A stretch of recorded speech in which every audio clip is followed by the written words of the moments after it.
Welcome back to another live stream repair.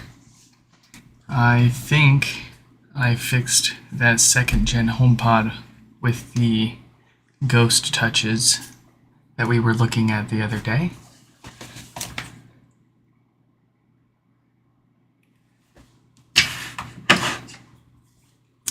So I was playing with it some more after the stream. If you didn't watch that stream, you didn't really miss anything. Basically, we took it apart. We swapped parts around between my known good stuff and their known bad stuff. We determined that it was certainly an issue with their touch board here. This piece is just, it sits on the very top here. It's the plastic that you see the color in, and it's nothing more than a clear piece of plastic with that capacitive touch layer adhered right underneath of it. And then that plugs into your logic board and display combo board. This all plugs into the amplifier and the rest of the HomePod. What we found, of course, was it was the touch board acting up. We put my touch board on there, it worked fine. We put their touch board on mine, it misbehaves. We experienced a handful of odd software issues here and there, but I think that was all related to us being impatient and trying to set it up and reset it from multiple phones at the same time and getting it all confused. But in any case, funny enough, after at the end of the stream, we tried setting it up and it just, we could not get the thing to set up. So we gave up, we ended the stream and I ended it. And within 2 seconds of ending the stream, it finished setting up, and I was able to play with it some more. So what I found was quite interesting. I've got it working fine right now. As you can see, every time I press and hold, Siri lights up. If I tap, she goes away. If I tap, music starts playing. I can turn it down. I can turn it up. I can pause it. Everything seems to work just fine. What I found, here, we'll use these as a demonstration. There is a foam ring that sits on top of the display that separates it and gives it a little bit of a gap between the touch layer. And I noticed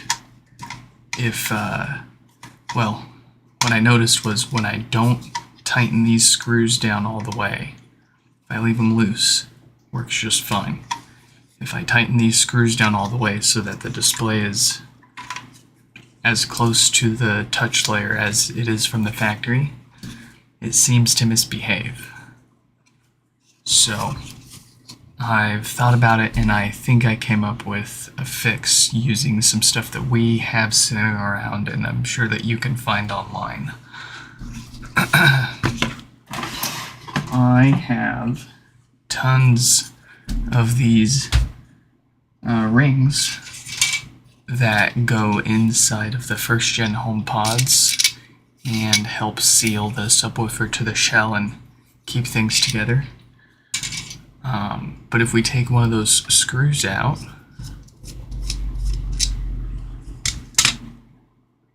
we will see a tiny little gasket on it.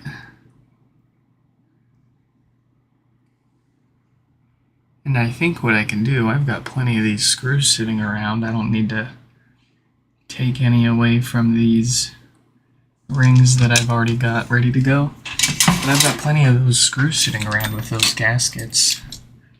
I think what I'm going to try here is stack a bunch of them on in between the screws that hold the logic board to the touch board. That way we can tighten them down. Things aren't rattling. They are secure. So I think I'll do 2 for each screw. We're going to need 8.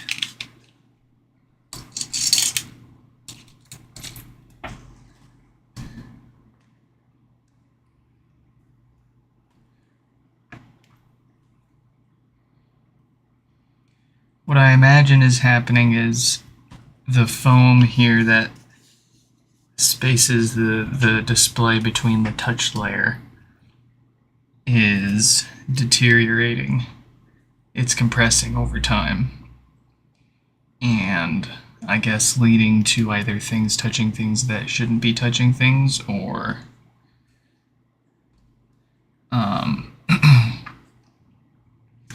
maybe there's a specific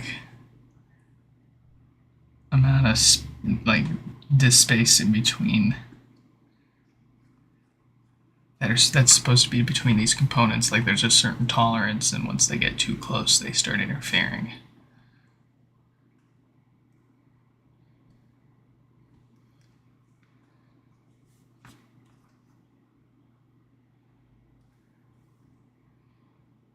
So we're gonna take all these, and I'll go ahead and demonstrate here really quick. I'll tighten the screws up since I've just got them loose right now to space things out. If I go in here and it's just 4 screws, I can see it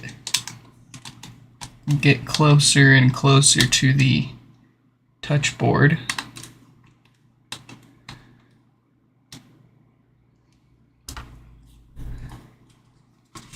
And that should, if it works the same as it has been off stream. Yeah, see?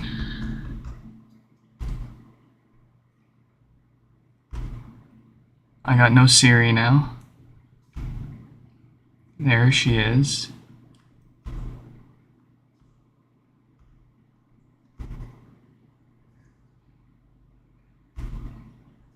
I kind of have to push it with a purpose here.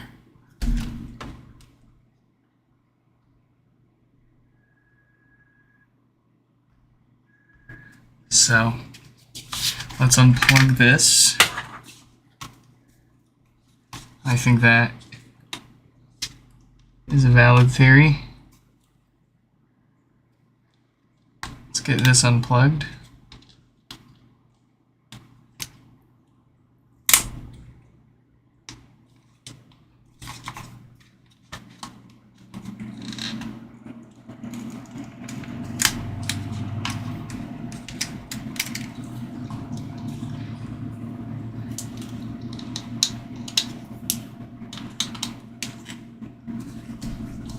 I'm going to take the logic board back out.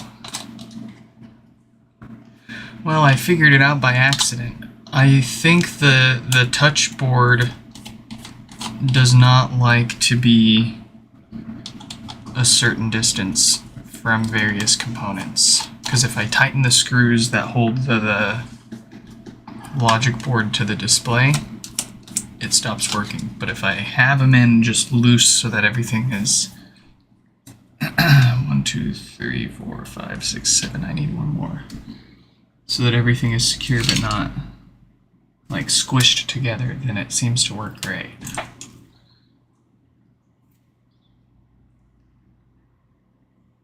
Kind of the similar experience that I have with the first gens. If the display is just out and floating around by itself, then it tends to be a little more sensitive than it should be.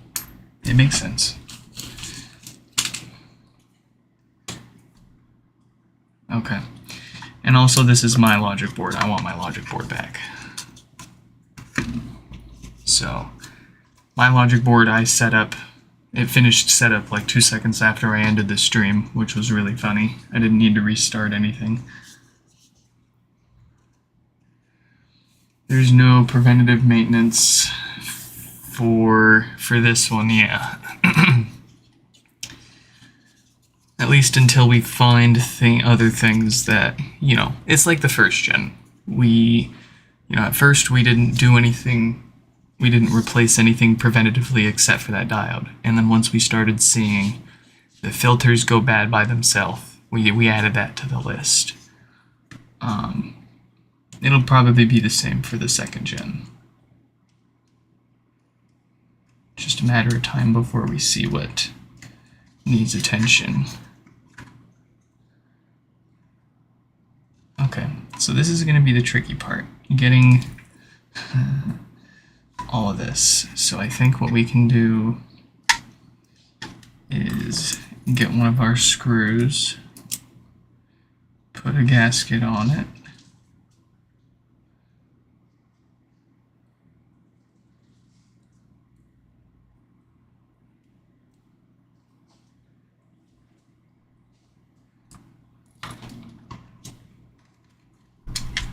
and then we'll stick it on the board, and then we'll stick another gasket on the other side, and then we can screw it in.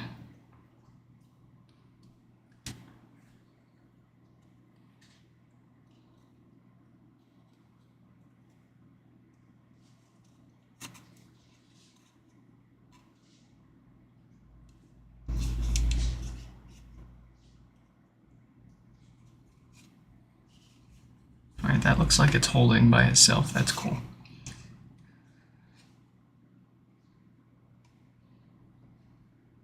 Let's do the same for these.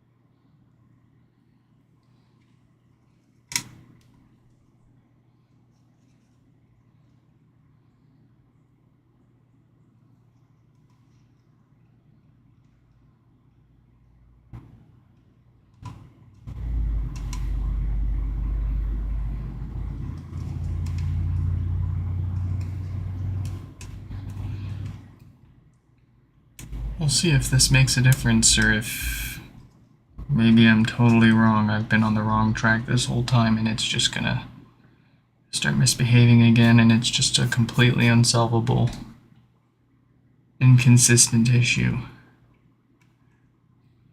But I got it. I feel like last night I got it reproducing for me pretty reliably. And that's what you want when you're trying to fix something, is, you know, being able to reproduce the issue so you know it's fixed when you try to reproduce it again.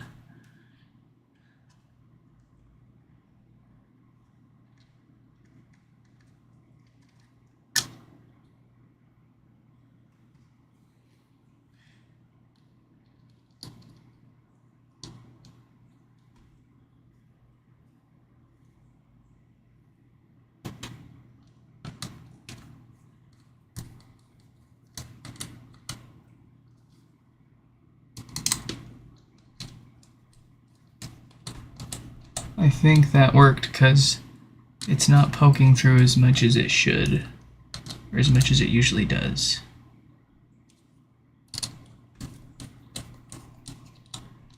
Which means it's sitting further away from the display, or the logic board is sitting further away from the touch board than it did before. And by that I mean, if we zoom up real close, there's a little hole with a plastic nub that pokes through, and that's not poking through as much as it did before.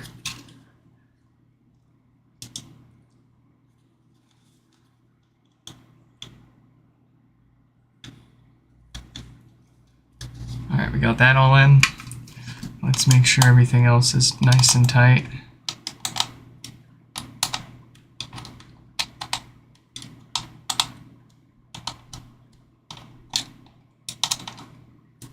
Oh, and one last thing. This is another thing I did last night. I gave this a good little just a quick little just in case. You would never know if there's a piece of dust that's just sitting right in between the two perfect lines that would cause something like this.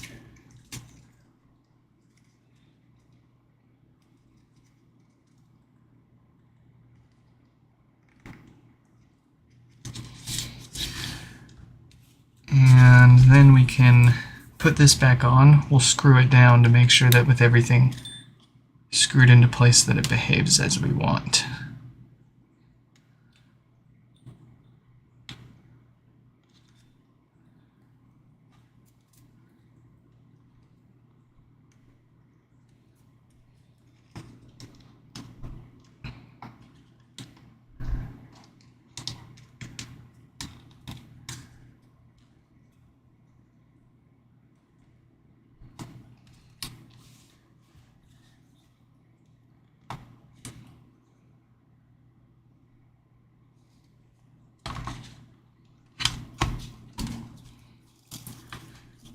Okay.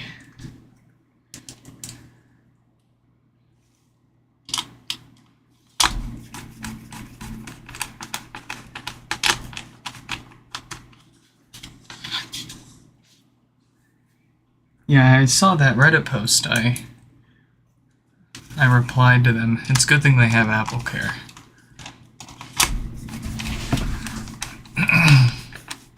Otherwise, they'd be sending it in to us to be scratching our heads. I'm curious, are these... They're not even the same length. Dang.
Okay, let's go ahead and cover those up so we don't forget them.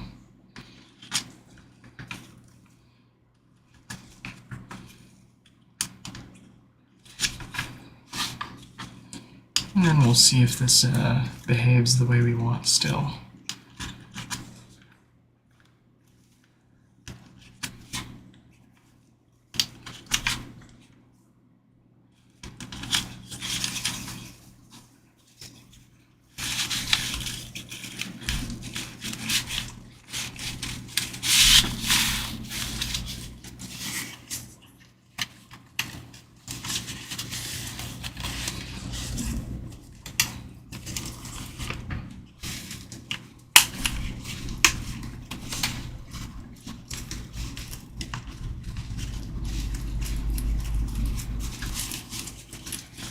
Alright, that'll work good enough to test. And remember, this is their logic board in it now, so it is factory reset, if I am not mistaken.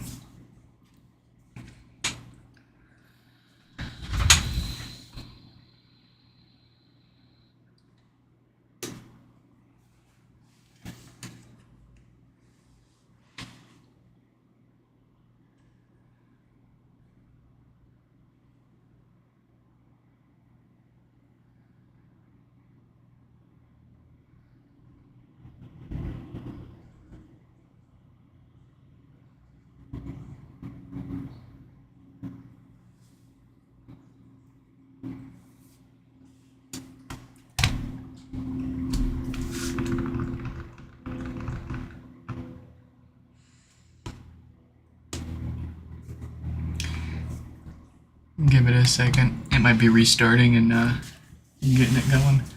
What's the latency on airfoil? I don't know off the top of my head. You'd have to look yourself. I do know that it's configurable to a degree. But I think it defaults to basically the same as normal AirPlay.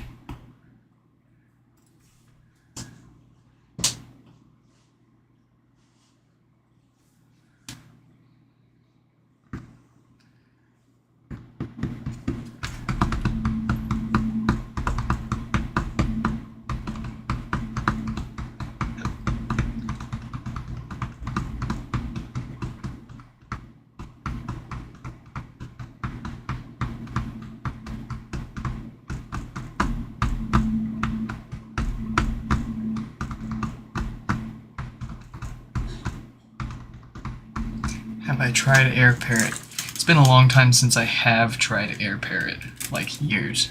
When I did try it last, it did not work as well as airfoil did for me. But that was when I was using a bunch of Airport Express V2s, hooked up to a bunch of Apple Hi-Fis around the house, and various Android phones running airfoil satellite or whatever the mobile app was to make it a mobile speaker too.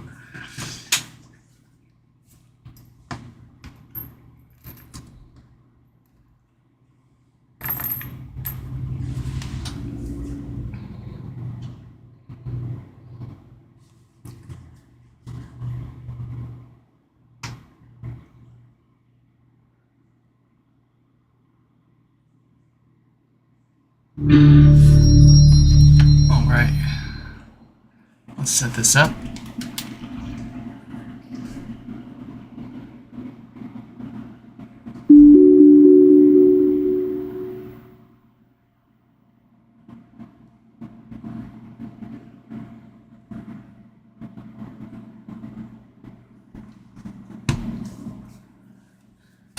Let's see how long it's going to make us wait this time. Shouldn't be as bad, since this is our first go at it, and we'll be patient.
I won't touch it.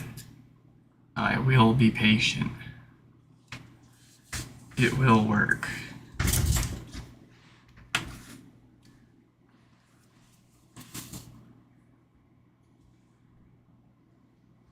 Do I use content caching on a wired Mac to speed up HomePod updates?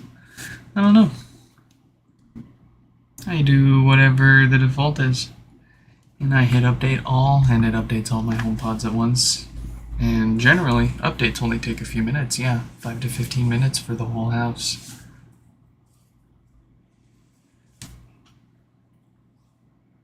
There we go. Alright. It's still doing it.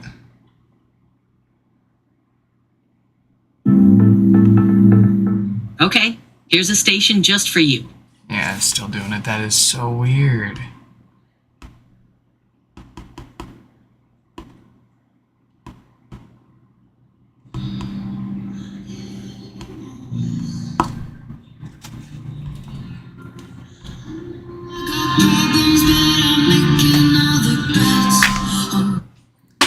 Alright.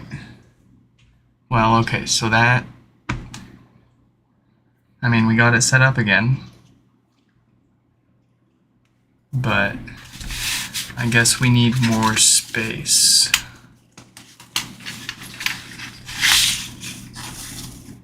Alright, back apart you go.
Very cool. They made these screws so soft.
are stuck in there still.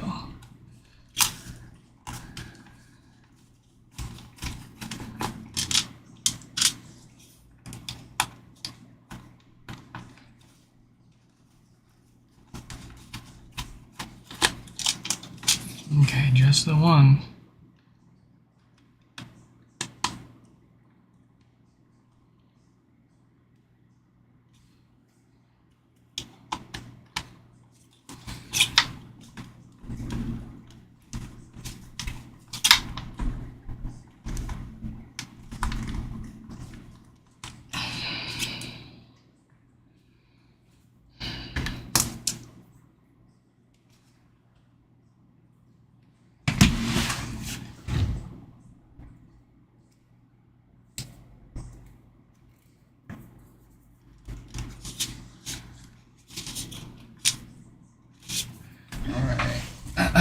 Where is...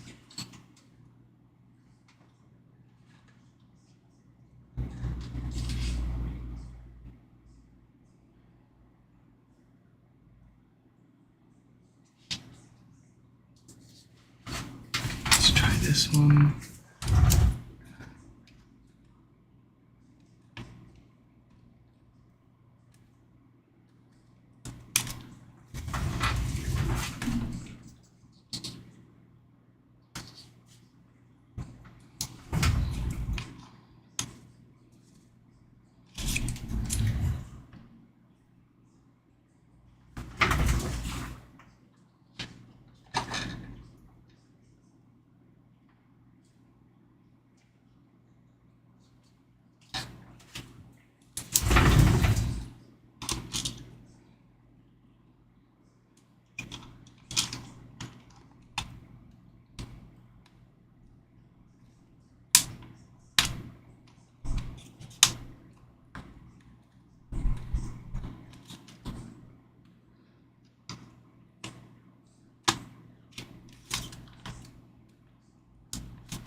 We're stuck on a screw. Stuck on one screw.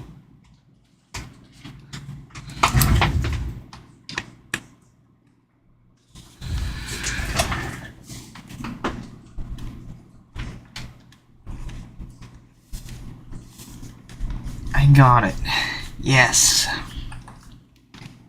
So if you end up in the same situation as me, and these screws seem soft, but they are security Torx screws, so they got the little metal nub in the middle. So you gotta use a T6 normally, but how deep it is that your screwdriver ends up going at an angle and you can strip these out. What you need to do is you need to take a teeny tiny little flathead, break off the little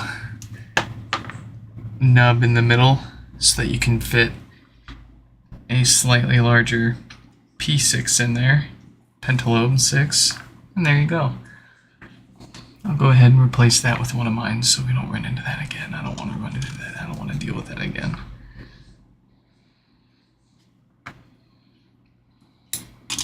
That one looks kind of sketchy too, so we'll replace that.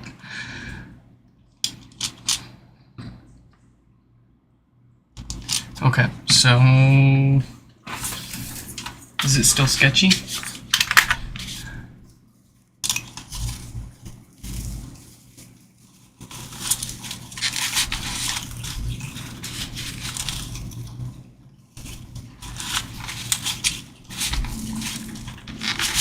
Yeah, look at that. It thinks it thinks I'm touching it right now. Please don't reset. I will unplug you before you reset yourself. Your HomePod is about... No, I'm not going through that again.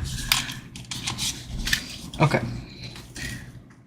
Let's get this.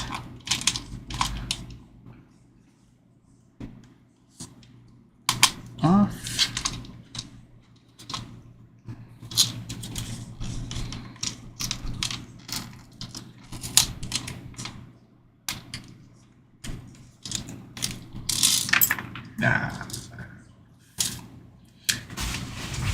And let's see here.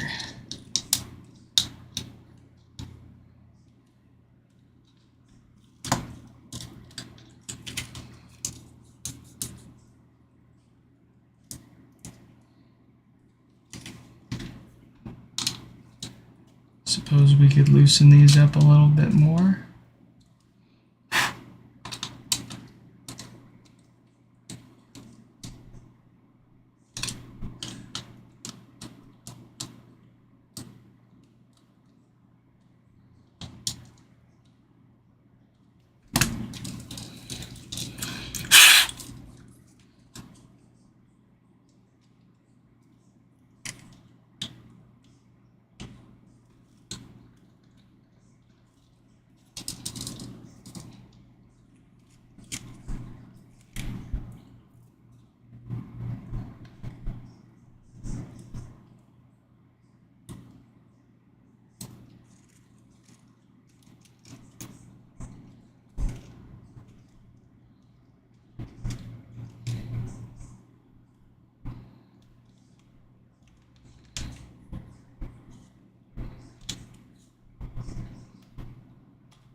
Okay. What do you do now? We have loosened those screws up a little bit more.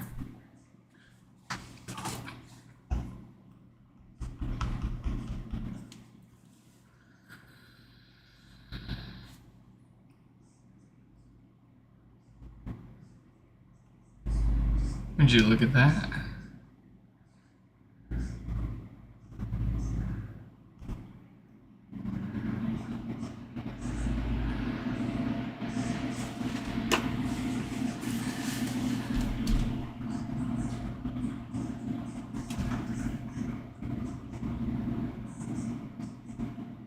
There it is. As soon as I start touching it, you can just kind of intuitively feel whether it's working as it should or not.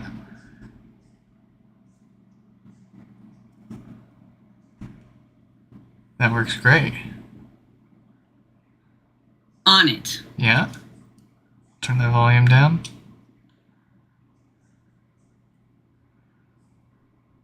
One sec. Okay, media will play softer.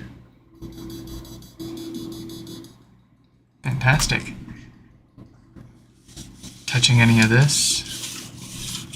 Not messing with it? See, it's definitely that.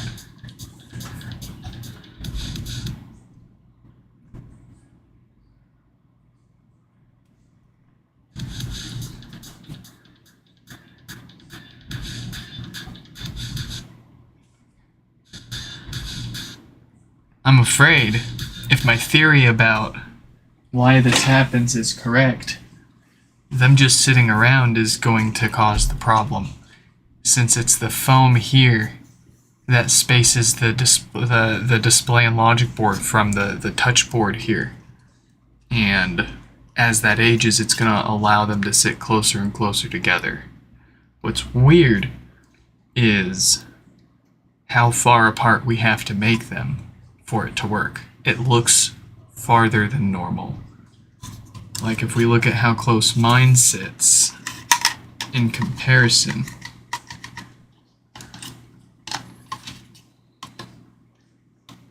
actually,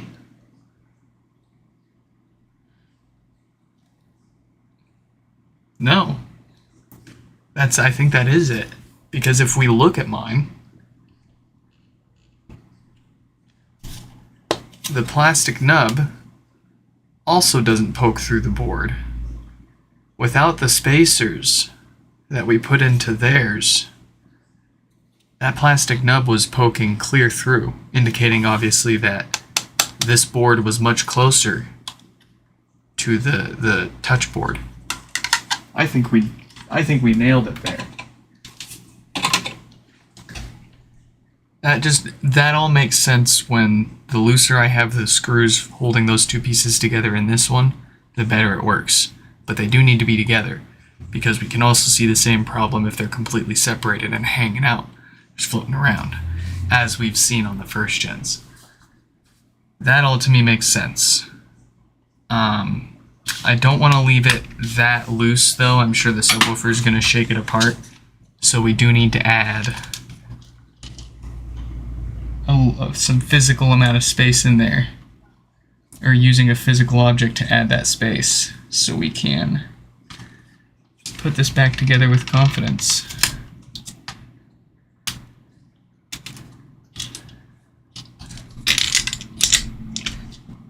How shall we do that? I think we'll take a couple more of those, actually, I've got a lot of these. I wonder if we can use these.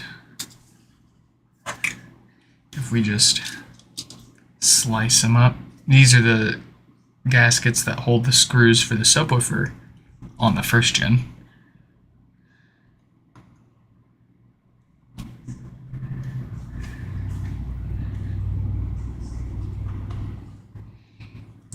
How well will that work?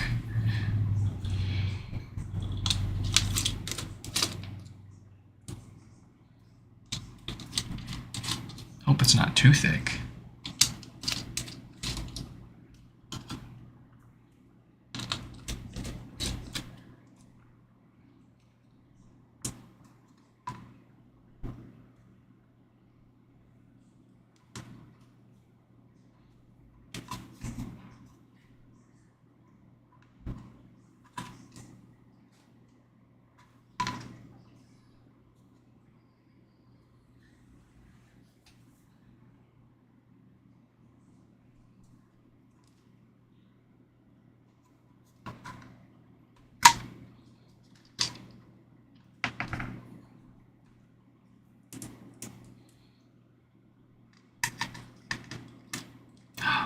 It'll work. It'll work, it'll work, it'll work. Alright, let's make up some spacers for our display board here.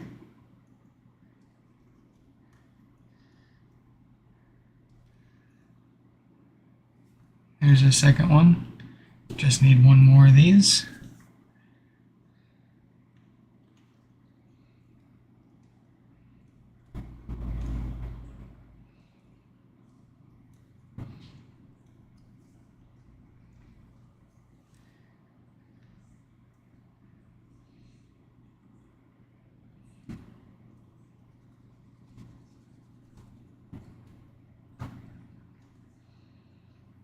All right.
How would we tell what batch this model is so we can cross-reference by batch? I can give you guys the serial number, but I'm not too familiar with what kind of batches they got floating around in these.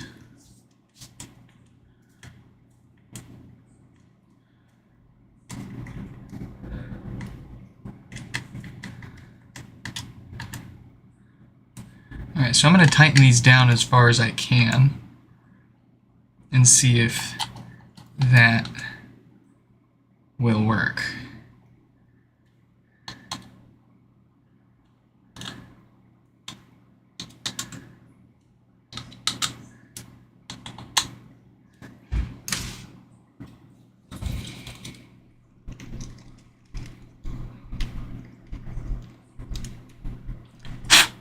Got some extra thick spacers in there now.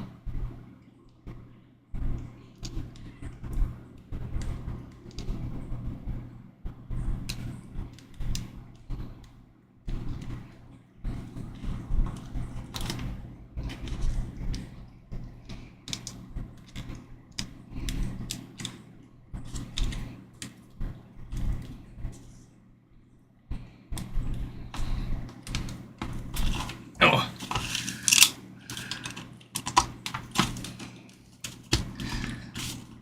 And then I want to go ahead and tighten this back down.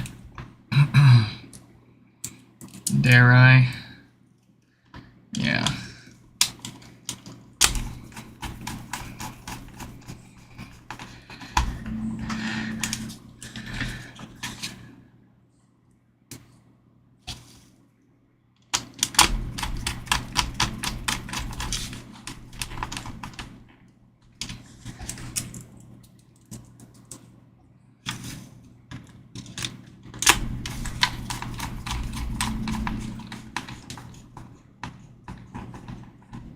Put one more in and we'll see what it does as we screw the rest in.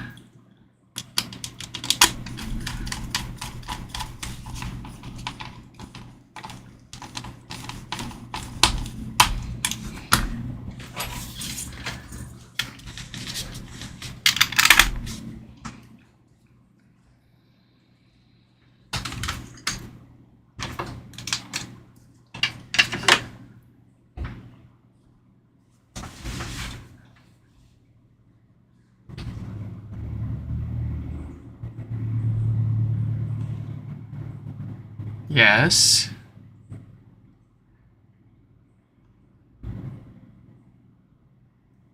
No. Your HomePod is about to reset. Keep pressing. Do not reset. We'll try one more time here. I'm not going to touch it. If it lights up by itself, that's a bad sign. Yeah, see, we touch the side and it lights up.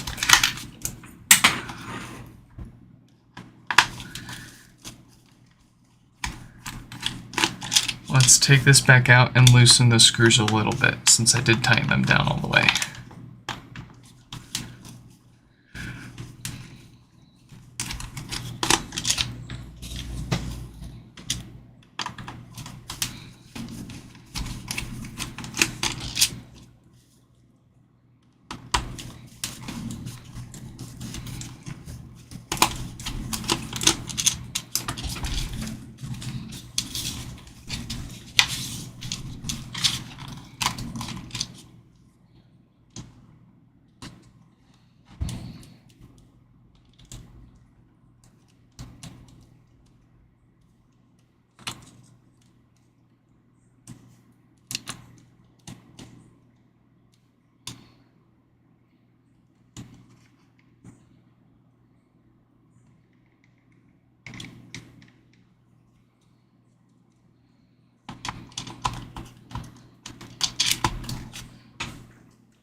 It's still acting up.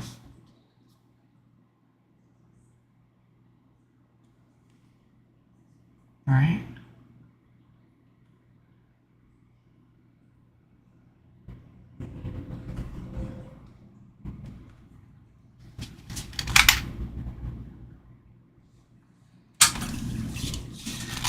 It really does not like being screwed in.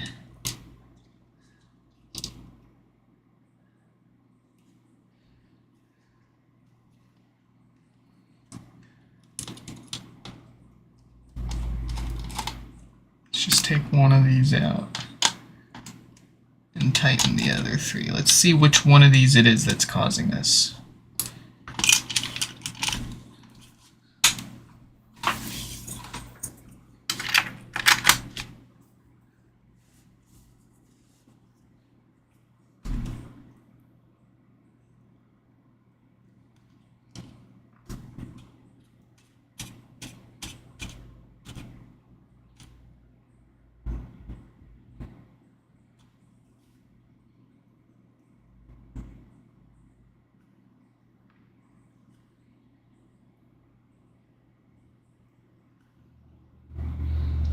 Did we find it first try?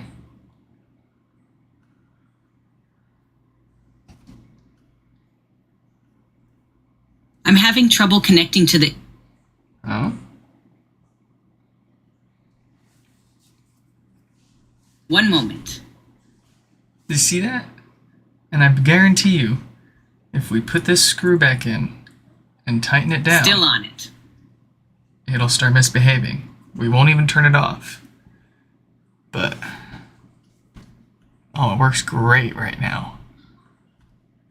It works perfectly right now. But check this out. We put this screw back in.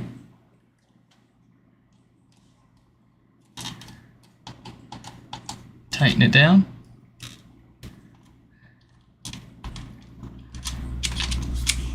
Sure. Here's some music picked just for you. And look at that. Sorry. It's not doing what I want. Go away. It's not going away. If we loosen that screw back up again,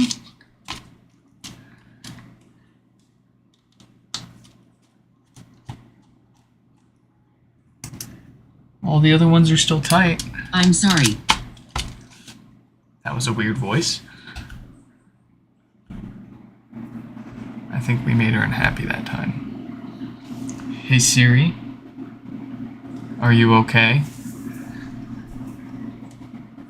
I'm always pretty good. Are you doing all right? That is weird. Okay. Here's a station just for you. Oh.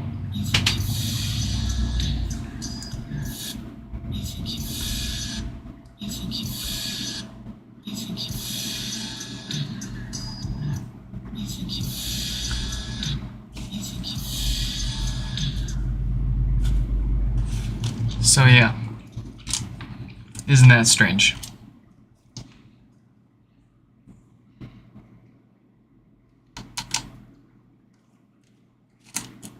I think what we'll do is we'll have the two opposite screws tight.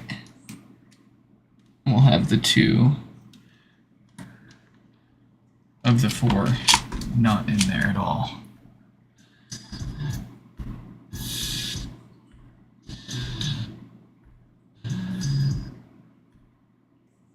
That works fantastic. I think that's what we're going to do. Two screws out of the four with spacers on them.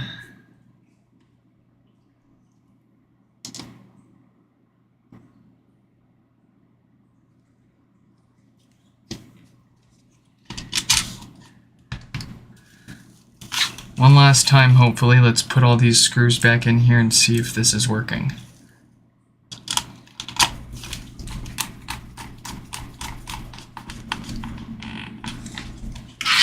Unfixable. Bring out the hammer.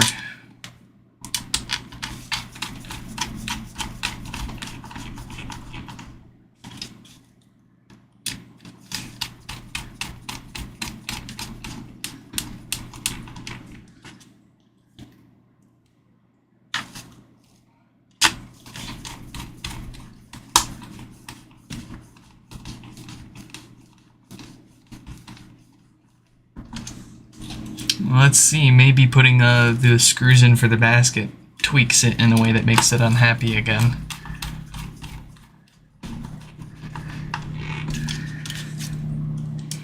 If it's really just the spacing between those two boards and it's that foam that goes bad and lets them sit too close, that's going to be a very frustrating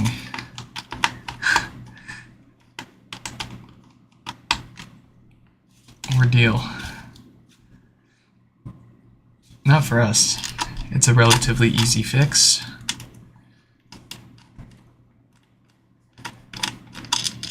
But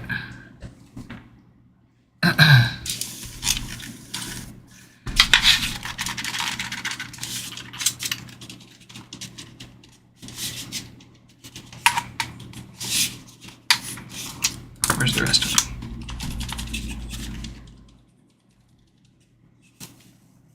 Oh, there's one.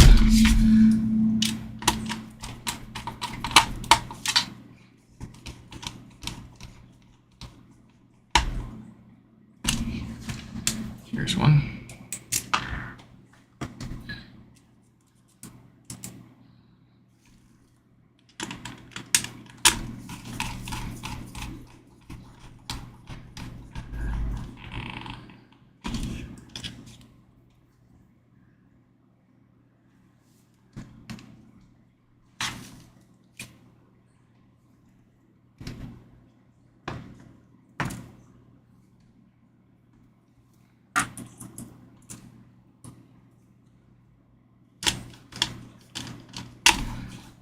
It could absolutely have to do with how the HomePod was exposed. Its environment, maybe sitting in direct sunlight and too much heat will decay the foam sooner than later, but something like that, in any case, is something that would start happening to more of them than not after a few years, if that's seriously what's going on here.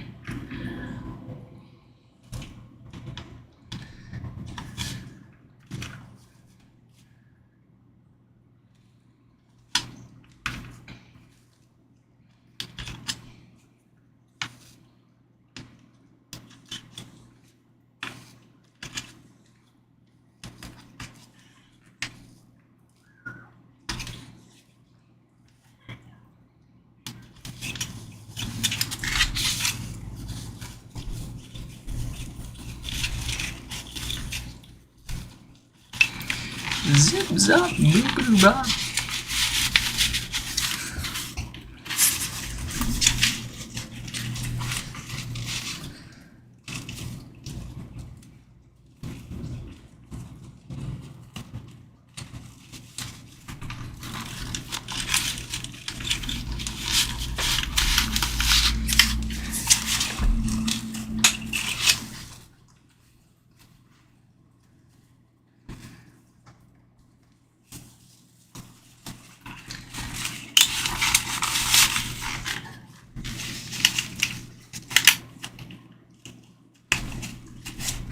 There we go. Okay. The final test before we put this thing all the way together. Hopefully. Fingers crossed, guys. It's not lighting up by itself. It's not lighting up by itself when I touch around it. It lights up when I touch it, though. That's a really good sign. There's a screw Heidi is stuck in there. We'll have to pull this back up. Look at that. Oh, brother, we got it.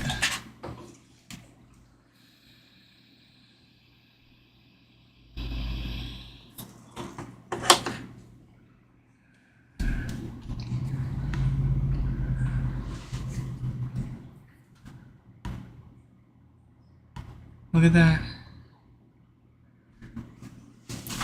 Yeah, play me some music. Sure. Here's some music picked just for you. Thank you.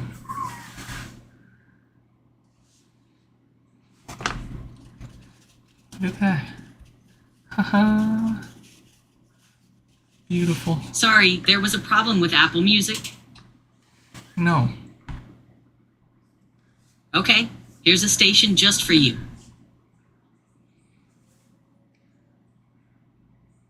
Sorry, there was a problem with Apple Music. Sure, here's... Okay, here's a station just... I mean, if you ask me. I think.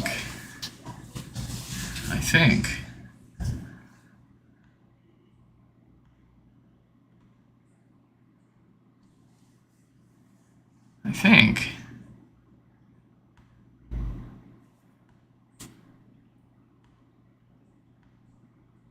Okay, you can go away now though, Siri. Play some music. Get confused. Think about stuff.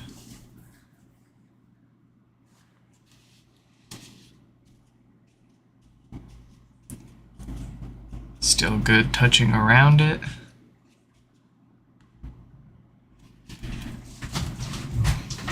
I think. Let's go ahead and put this back together the rest of the way.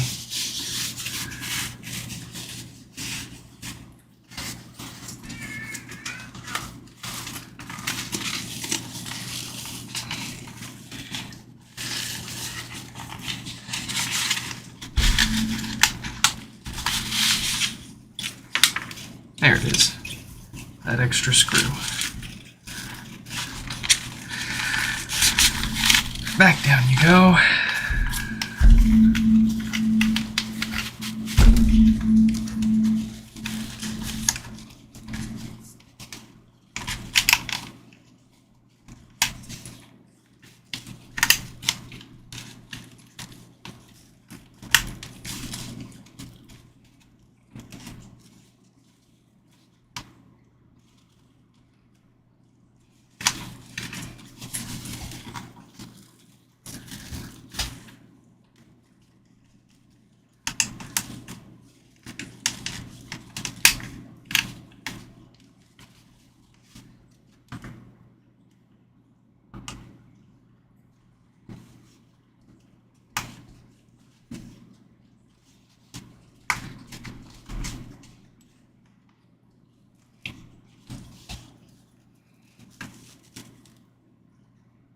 Well, I guess that's in all the way. Alrighty.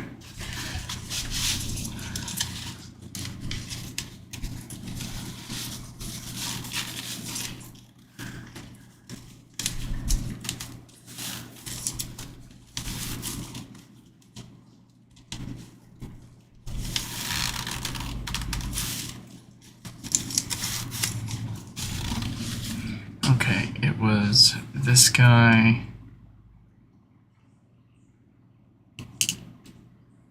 Then this guy.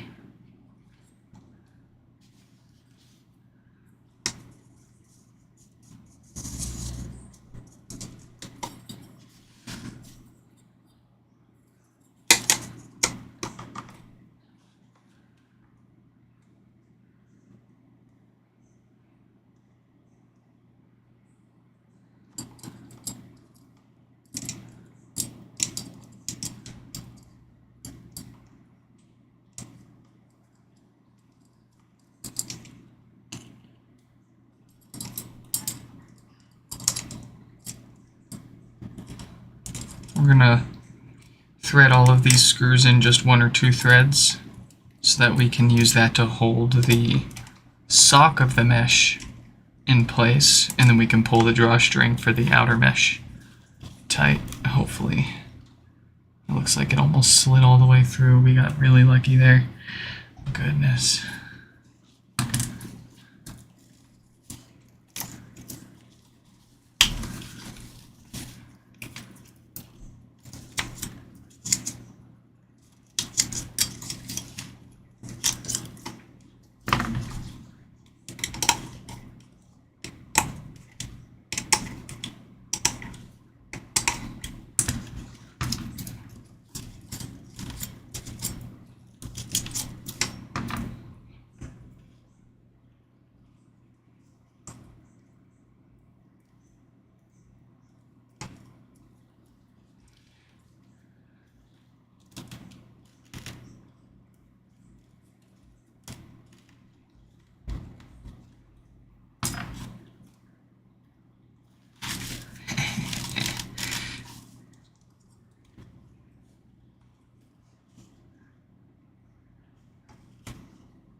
tedious part of the whole ordeal.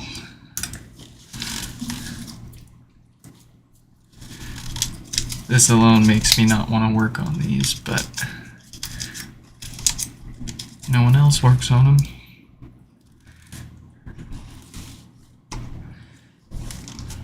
Like, you could totally just not do with tightening the sock up all the way.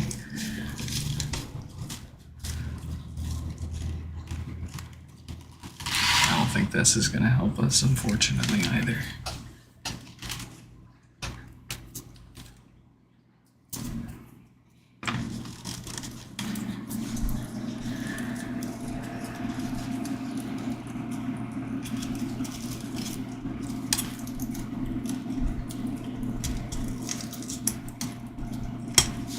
Yeah, I think it's just going to be the quickest and easiest to just not deal with the drawstring and stuff it in yourself like we do here.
It's such a shame. Apple basically made this more repairable for me, but not for the kind of stuff. Like, internally, it's better. Easier to repair. But they must have some special tricks and tools to, and of course access to replacement parts to just replace stuff that they don't want to share. So this is the way.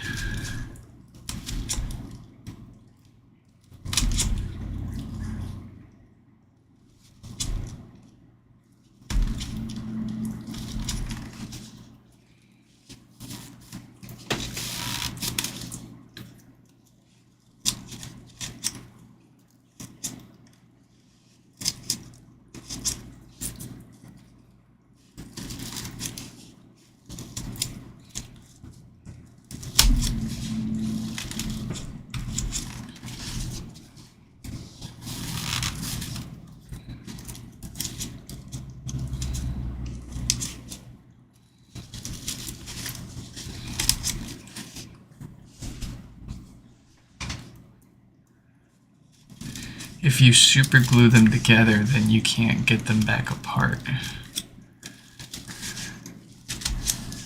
It won't stuff back in here. It'll be too thick, too big. Actually, well, maybe that would work. I kind of see what you're saying. I'll have to try that.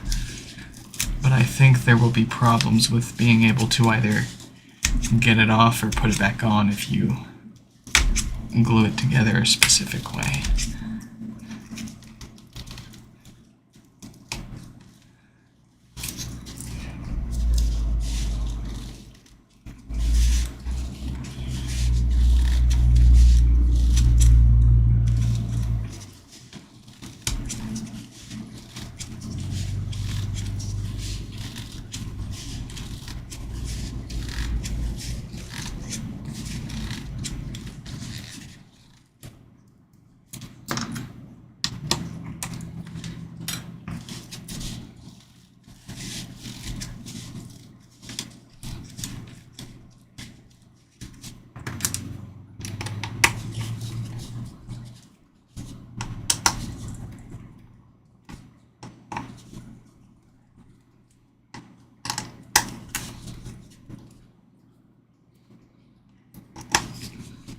that's what the first gen does. The first gen, they're combined at the top and bottom. They have them sewn together.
Is it dry?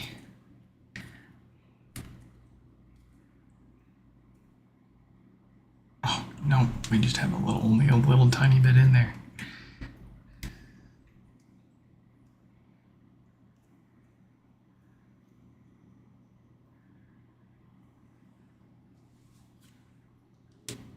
I'm not worried about having it upside down, bringing the problem back.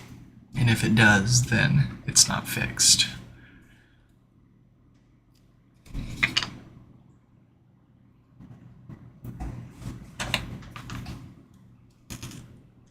Give me my glue.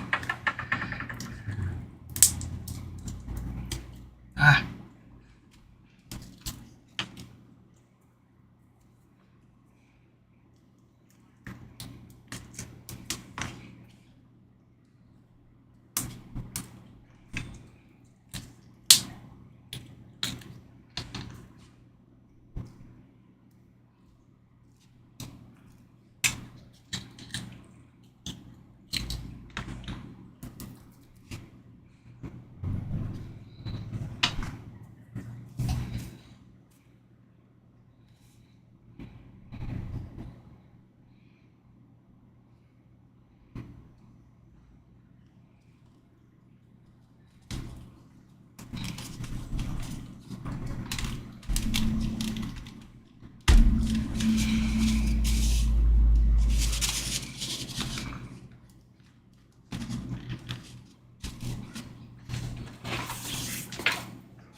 It's not lighting up. There we go.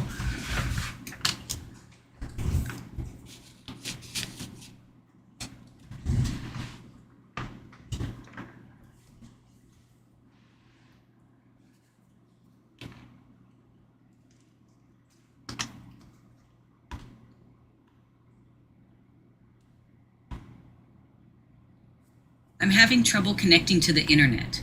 For more info, check the Home app Yeah. associated with this HomePod.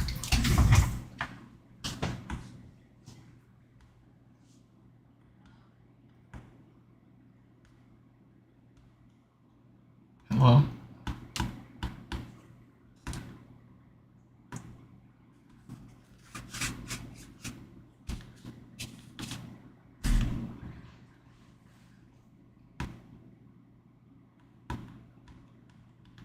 I think we've confused the poor lad.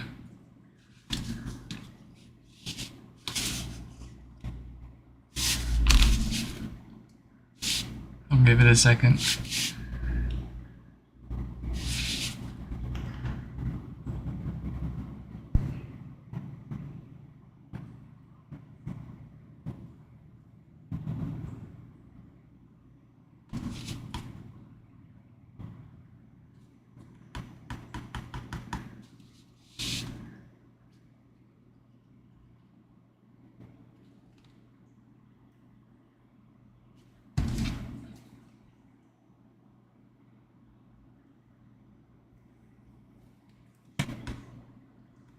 Oh?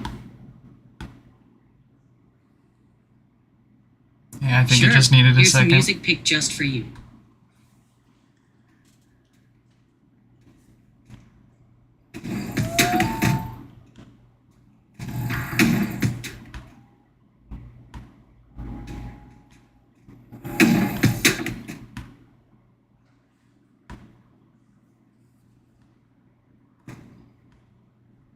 Well, you can go away. Go away, Siri. Okay.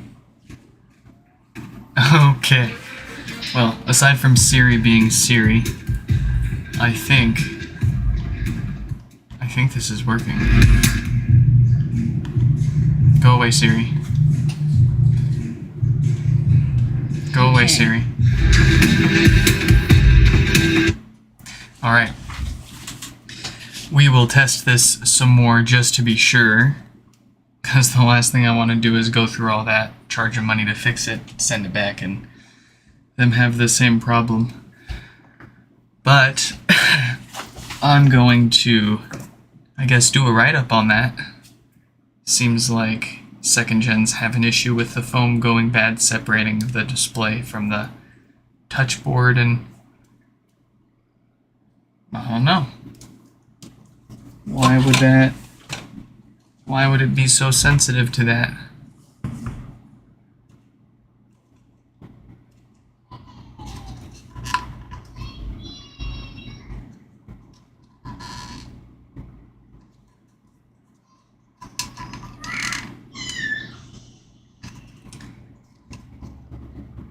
Yeah, that's not coming apart. Well, I'm happy with the results at the least.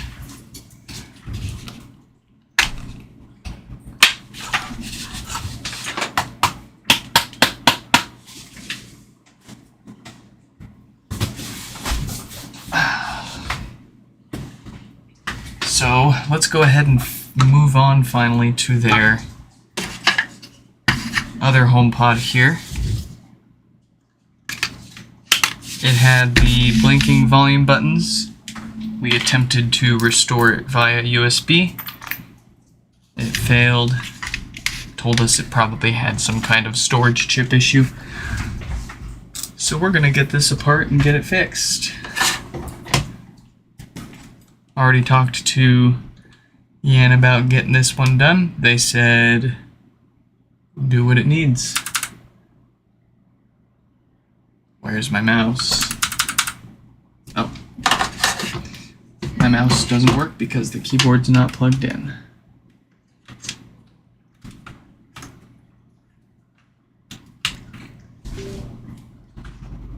There we go.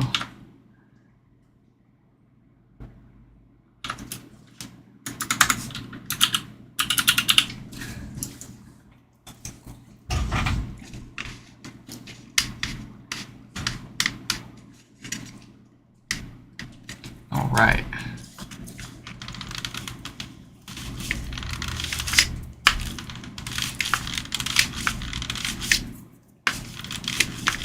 Sounds like I hit it with a hammer. No, I was messing with my chair.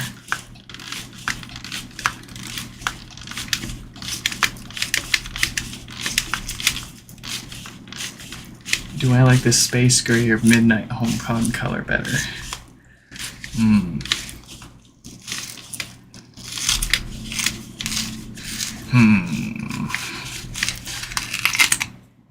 I'm gonna have to say I like the midnight more.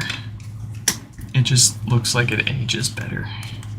And it's more of a true black versus, I mean, they did call it gray after all, so.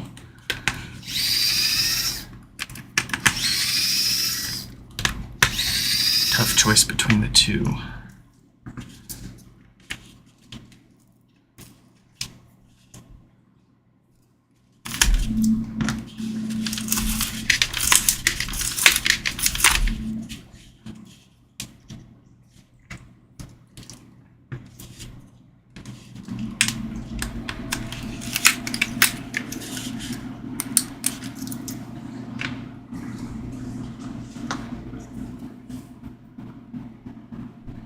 Well, every bit of plastic is touch sensitive once it sits on it. And without this on it, without this plastic on it, you can actually get really close without touching the display board, and it'll sense the touch.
Feels good to be back into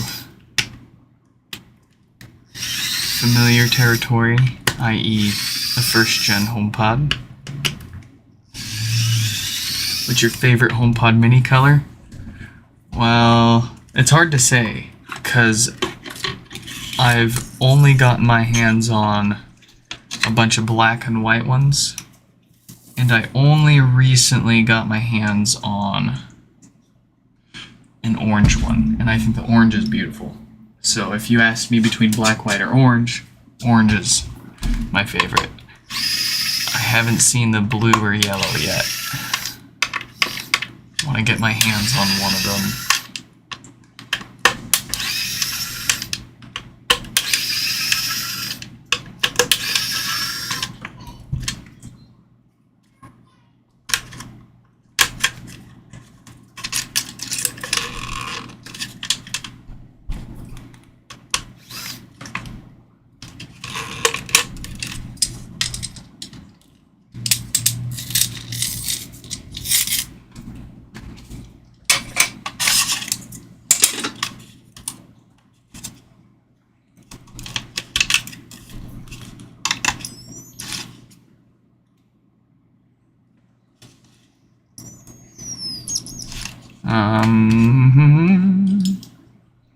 Super glue for thread locker.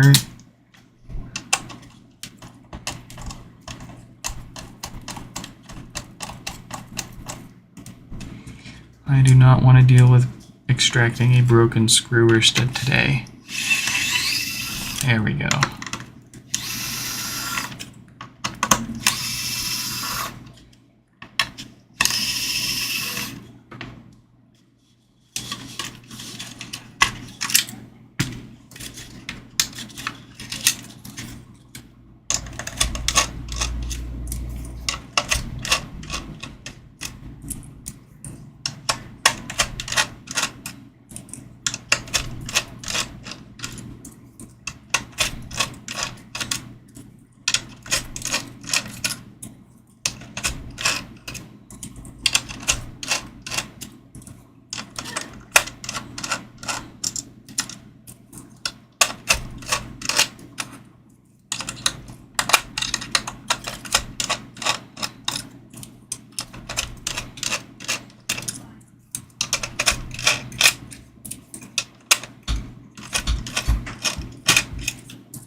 Alright, first up are the fart filters.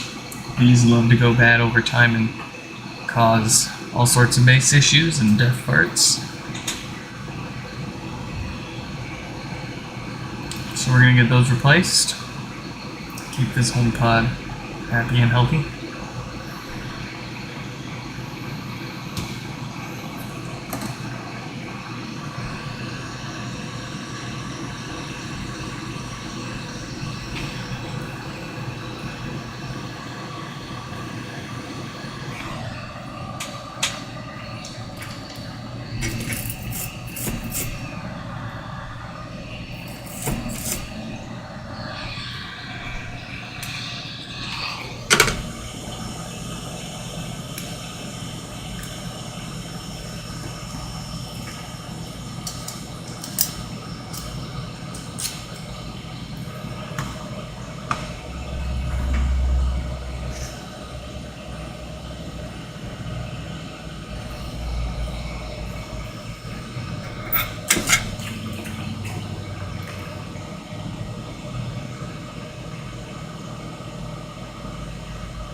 Now, why did that camera die?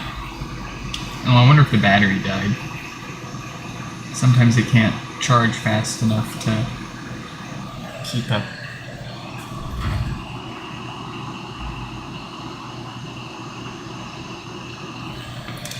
It's weird when it feels like keeping up and when it feels like dying. All on its own.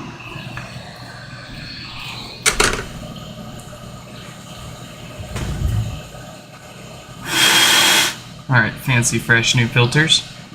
Does our Schottky diode need replaced? No, it does not. It is dated 52K. So that one won't fail on us.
Achoo!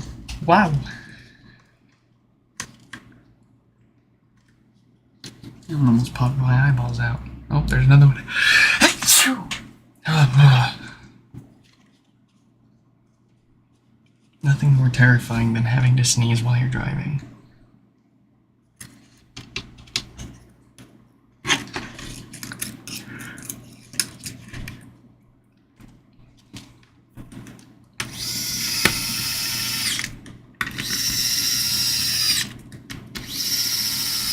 Ah, thank you, Joseph the Lurker. Good to see he's here.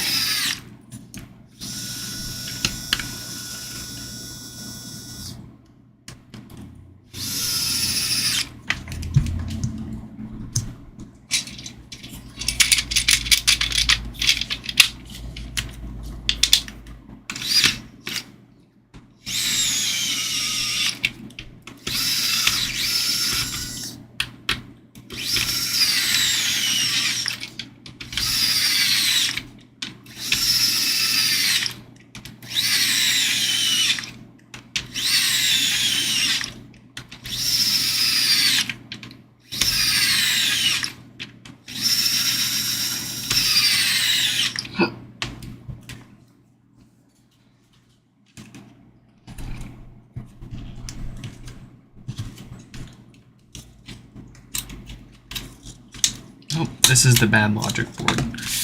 Alright. I want to try reballing it.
Guess what I found floating around my room?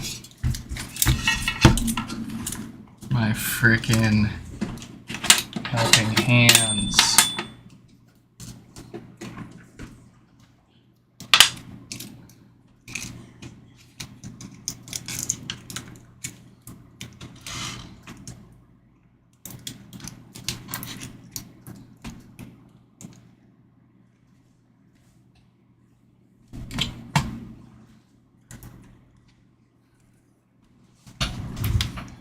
Alright, is that gonna work? Is that gonna let us? Yeah, that's pretty good.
Oh.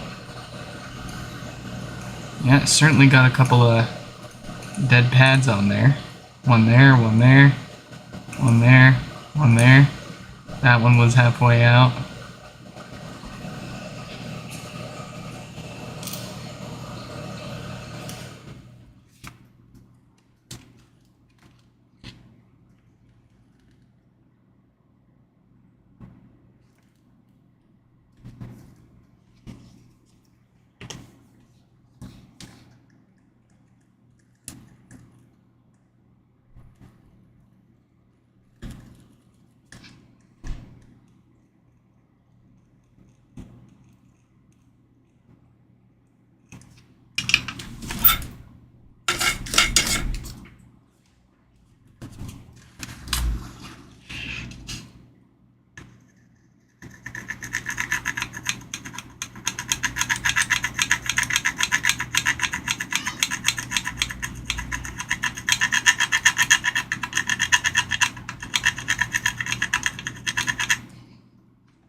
Let's make those dull pads nice and shiny again.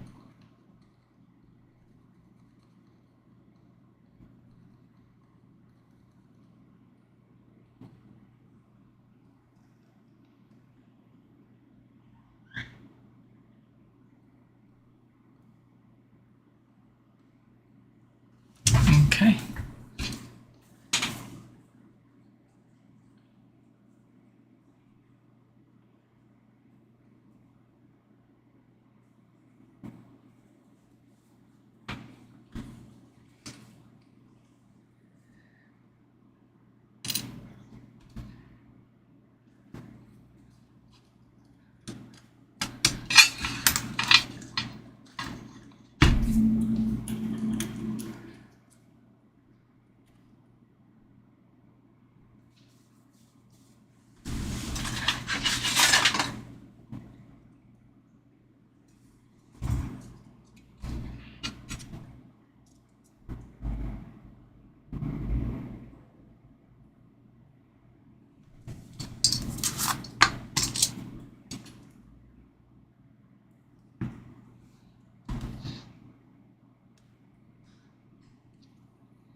This is my favorite part.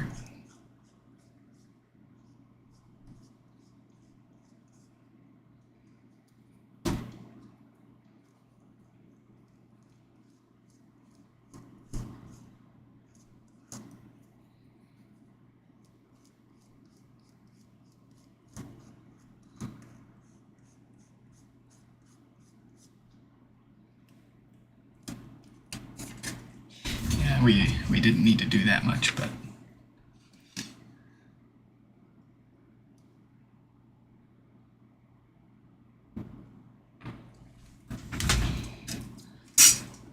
let's see what that gives us.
Alright, we're just gonna redo this one.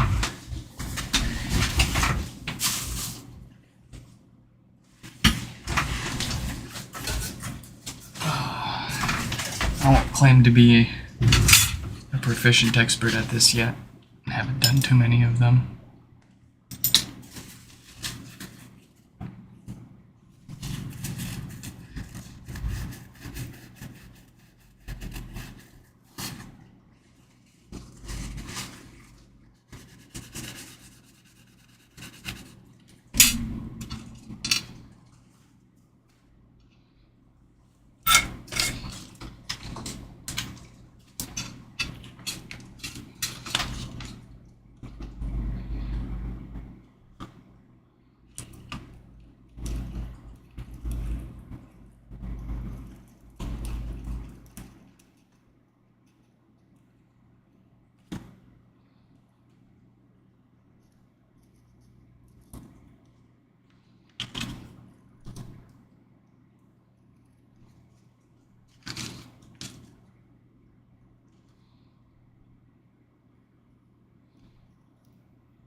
Alright, take two.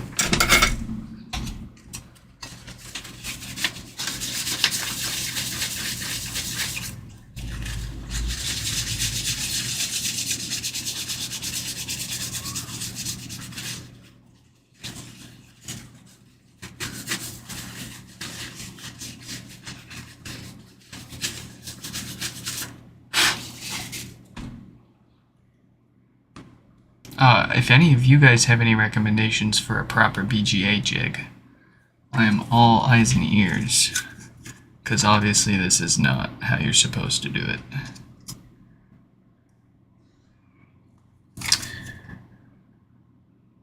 I already planned on just replacing this logic board entirely, but I figured, heck, why not try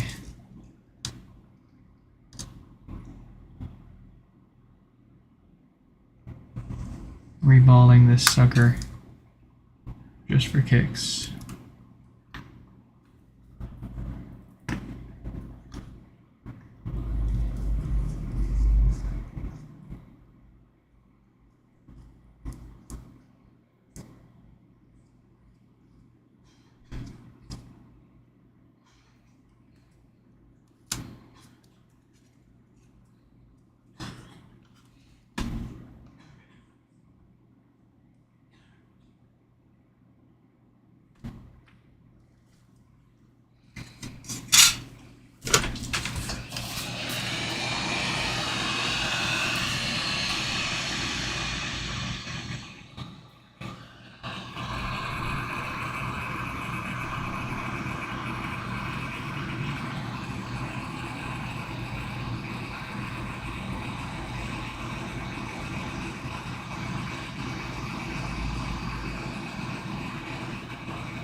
Ah, yes. Much better. I can live with this.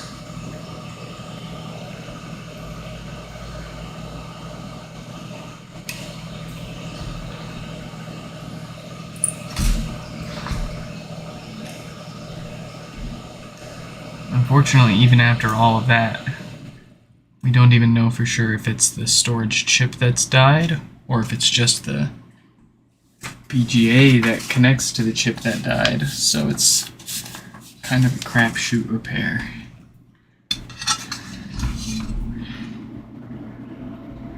But considering you can't get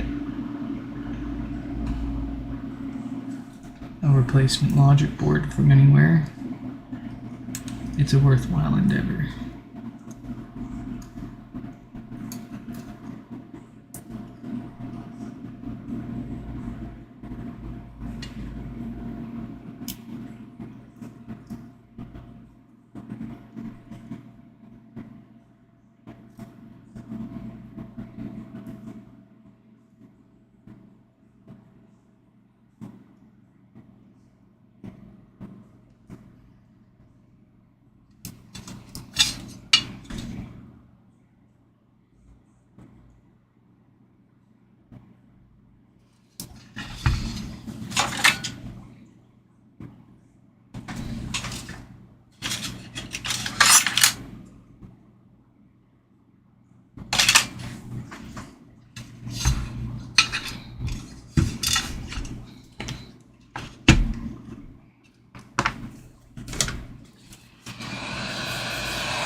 Give this a chance to cool off.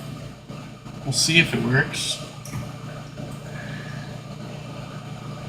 If not, then we'll put this back together with a different logic board and call it good.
I'm having trouble connecting Yes. to the internet. For more info, Yes. Yes. I bet you I can even tell you. Where's my dog? Ah, it's in the living room.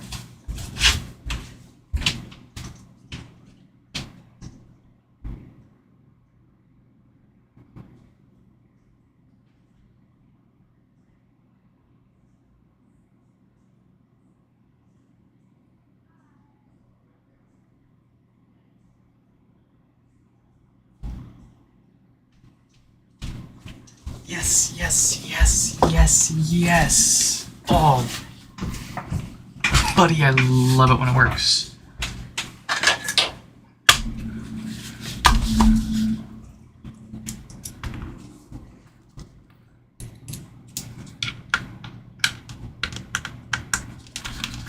I bet you we can even tell what room and what they named it. We can give it a quick sound test.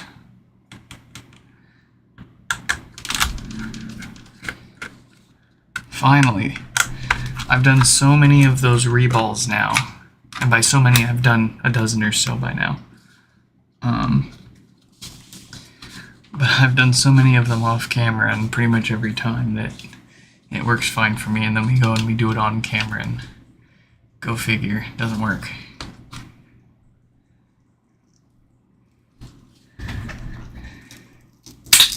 Oh man, that's really stuck on there, yeah. Well, this will be really exciting.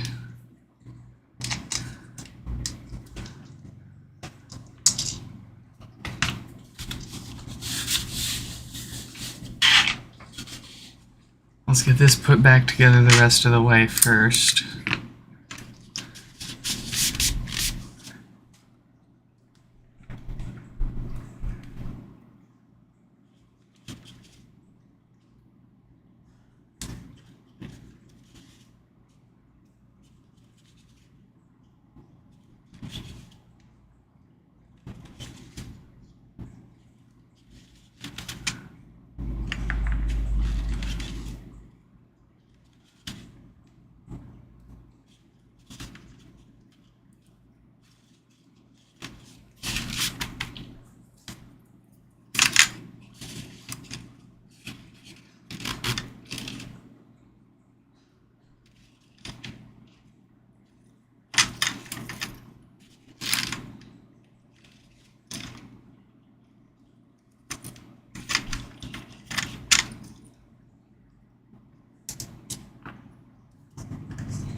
this down.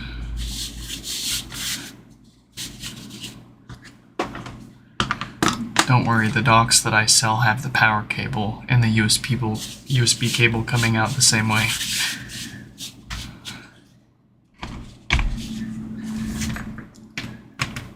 I need a USB adapter.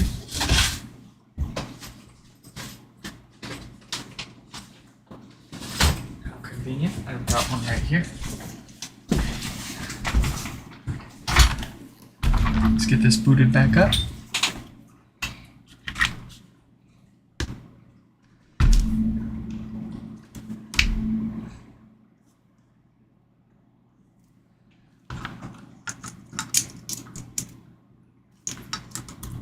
Let's see what we've got. We can see when it bricked itself even.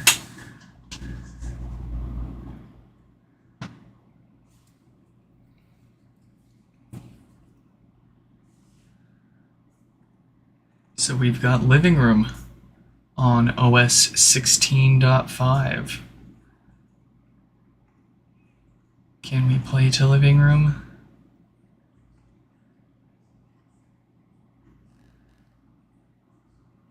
It looks like it's paired to their Apple TV, so I doubt it. Yeah. That's one of the limitations with local USB AirPlay. If you have your HomePod set as the default sound output for your Apple TV, you can't do USB AirPlay to it. But we can see it's booted up. It was on, or it still is on iOS 16.5. And I'm having trouble connecting to the... It's booted up and it works. So let's go ahead and flip this upside down, and we will wipe it and update it to the latest operating system. And that'll be it for this stream.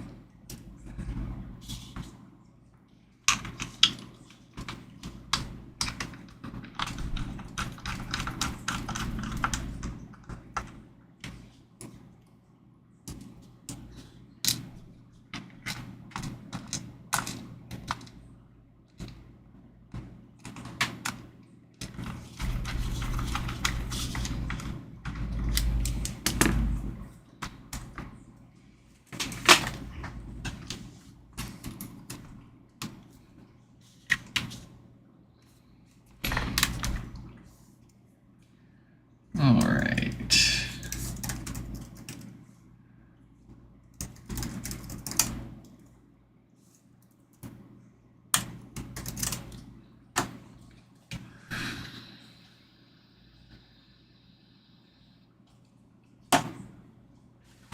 How does one tell if they have a first or second gen? Pretty easy. The first gen does not have the volume buttons printed on the top. You see how you can see the volume buttons on the second gen, even though it's not on. So it's a second gen if the volume buttons are printed on there. It's a first gen if the volume buttons are not printed on there. The first gen volume buttons light up. The second gen volume buttons do not light up, unfortunately.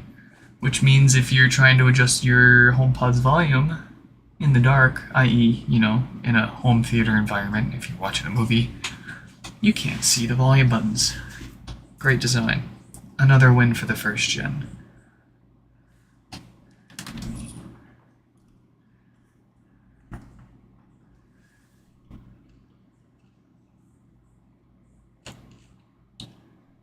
We're waiting for this bad boy to do its thing.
It's perfectly normal for it to, excuse me, to do this and take a few minutes, especially if we're restoring from an older OS. It's got to do a bunch of stuff to basically make it updatable to the latest OS.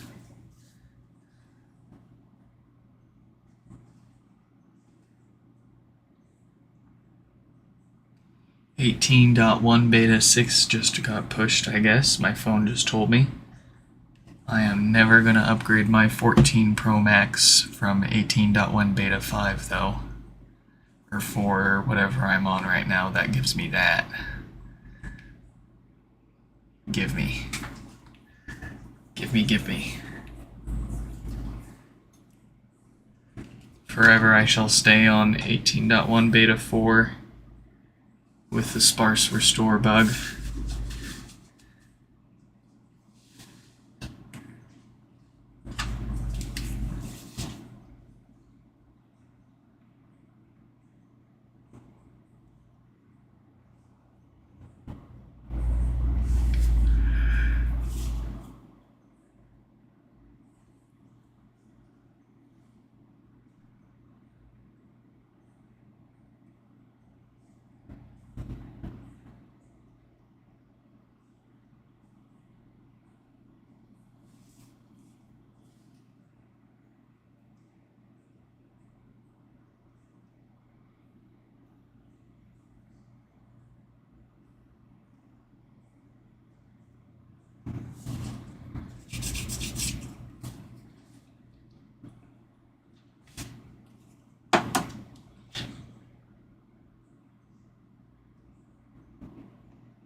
how long have we been waiting on this now?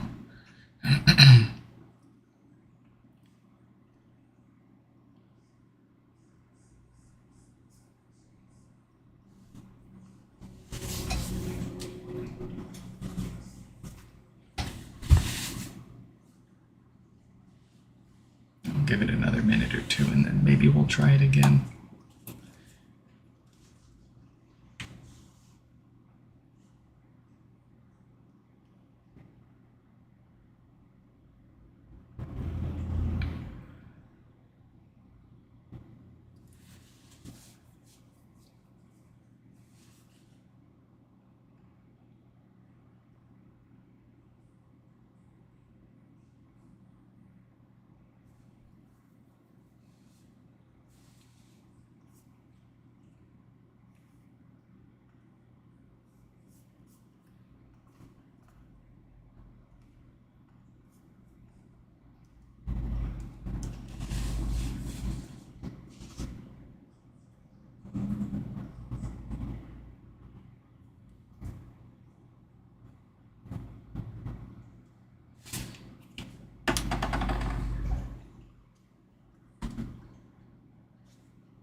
I think we will go ahead and try it again because I was wiggling my laptop around while we were letting that start.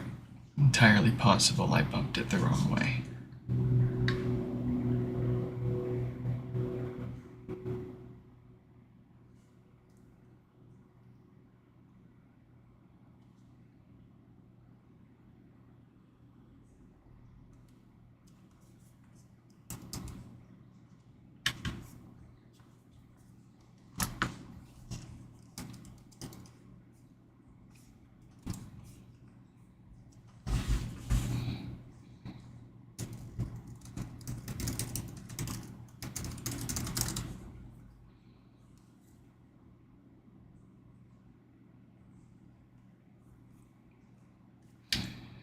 Let me make sure I'm also using the right version of iDevice Restore 2 here. I think I'm not.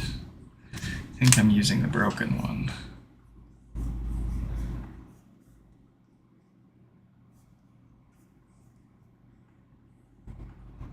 Let's see.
Bah.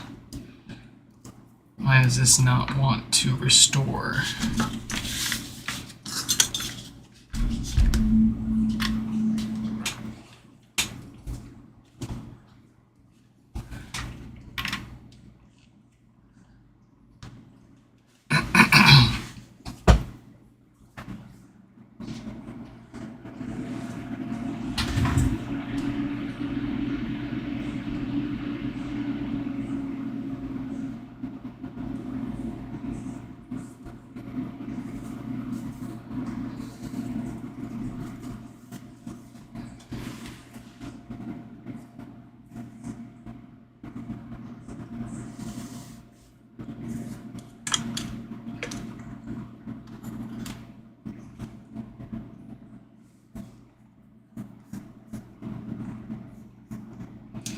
And now we got it in recovery mode.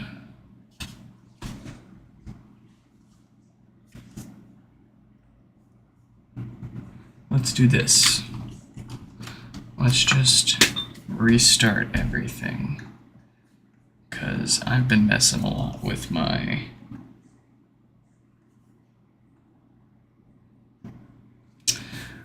software on here, so a good chance I'm not in a good state anyways.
Alright, we're gonna let that finish.